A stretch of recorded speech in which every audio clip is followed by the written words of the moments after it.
Indian premier league IPL ಪ್ರಾಯೋಜಕರ ಕಾರಣದಿಂದ Tata IPL ಎಂದು ಕರೆಯಲಾಗುತ್ತದೆ.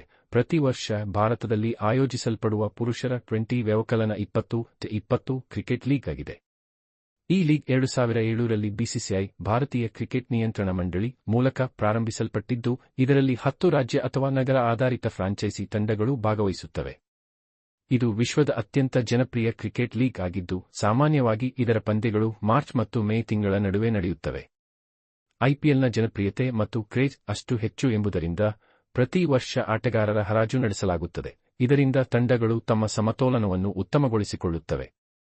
ಐಪಿಎಲ್ ಪ್ರತಿ ವರ್ಷ ಆಟಗಾರರು ಮತ್ತು ಅವರ ಅಂತಾರಾಷ್ಟ್ರೀಯ ತಂಡಗಳ ಭವಿಷ್ಯದ ದಿಕ್ಕನ್ನು ನಿರ್ಧರಿಸುವಲ್ಲಿ ಪ್ರಮುಖ ಪಾತ್ರವನ್ನು ವಹಿಸುತ್ತದೆ. ಕಳೆದ 17 ವರ್ಷಗಳಲ್ಲಿ ಮುಂಬೈ ಇಂಡಿಯನ್ಸ್ ಮತ್ತು ಚೆನ್ನೈ ಸೂಪರ್ ಕಿಂಗ್ಸ್ ಐಪಿಎಲ್ ಇತಿಹಾಸದ ಅತ್ಯಂತ ಯಶಸ್ವಿ ಫ್ರಾಂಚೈಸಿಯಾಗಿ ಹೊರಹೊಮ್ಮಿವೆ. ಎರಡೂ ತಂಡಗಳು 5 ಬಾರಿ ಟ್ರೋಫಿ ಗೆದ್ದಿವೆ. ಕೋಲ್ಕತ್ತಾ ನೈಟ್ ರೈಡರ್ಸ್ 3 ಬಾರಿ ಟ್ರೋಫಿ ಗೆದ್ದಿದ್ದು, Sunrisers Hyderabad, Rajasthan Royals, Gujarat Titans ಮತ್ತು ಡೆಕ್ಕನ್ ಚಾರ್ಜರ್ಸ್ ತಲಾ 1 ಬಾರಿ ಟ್ರೋಫಿ ಗೆದ್ದಿವೆ. Delhi Capitals, Royal Challengers Bengaluru ಮತ್ತು ಪಂಜಾಬ್ ಕಿಂಗ್ಸ್ ಇನ್ನೂ ಒಂದೇ ಸಲವೂ ಪ್ರಶಸ್ತಿ ಗೆಲ್ಲಿಲ್ಲ.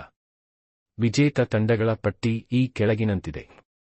2008 Rajasthan Royals, 2009 Deccan chargers, 2010 Chennai super Kings, 2011 Chennai super Kings, 2012 Kolkata Knight Riders, 2013 Mumbai Indians, 2014 Kolkata Knight Riders, 2015 Mumbai Indians, 2016 Sunrisers Hyderabad, 2017 Mumbai Indians, 2018 Chennai super Kings, 2019 Mumbai Indians, 2020 Mumbai Indians, 2021 Chennai super Kings, 2022 Gujarat Titans, 2023 Chennai super Kings, 2024 Kolkata Knight Riders.